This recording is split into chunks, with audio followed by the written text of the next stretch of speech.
Dorsey flatbed trailers. This is going to be similar to the dry van on the front end here. This is where the 7-way plugs in so that the trailer has power from the tractor. Same thing here with releasing of the air brakes and operating the air ride suspension. We come down the side here. This piece that runs the entire length here, you can see how it sets away from the side of the trailer there. It's called the rub rail. A lot of flatbeds are used in construction zones and everything like that, and it provides a little bit of protection for the side of the trailer. And on older units, you'll actually see these rub rails pretty beat up. So they do serve a purpose on protecting the trailer.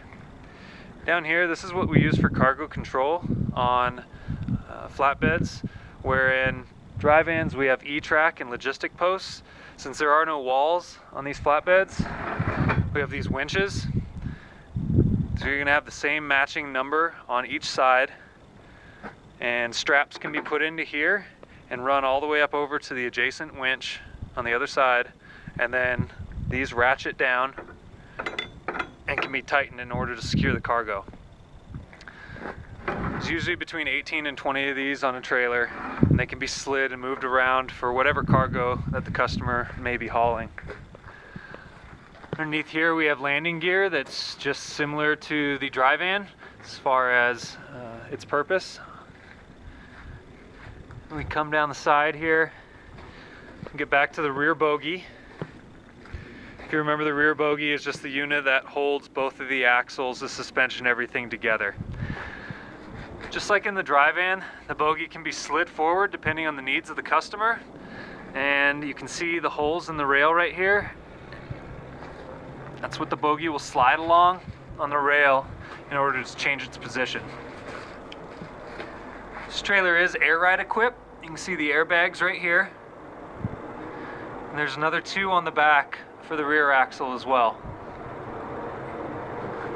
Look underneath. You can see the cross members that are running the length of the trailer to support the floor.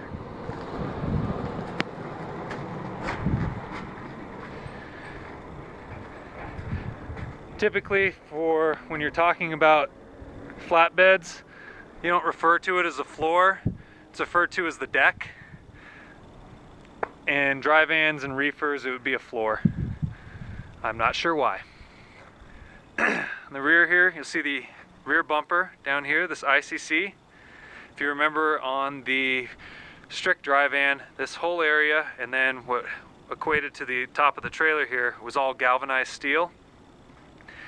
This right here, these are in areas that are a little bit more, have the ability to be damaged a little bit more. So these are typically always steel units on the rear here. They can be cut, welded if damaged, changed out.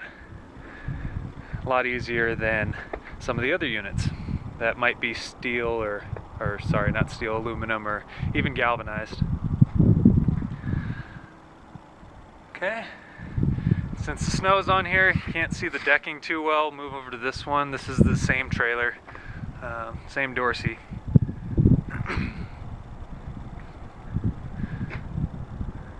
And then these rails come up from the bottom, help support, they're tied into the frame, the actual frame rails from the trailer. Okay, move along over here. This is an older unit that's been used quite a few times, as I had mentioned before. Hopefully that's showing up. That rub rail can come in handy as it gets beat up and dinged along the way while it's being used. Typically, a lot of times you'll see toolboxes. That's what they have here, that are put onto flatbeds.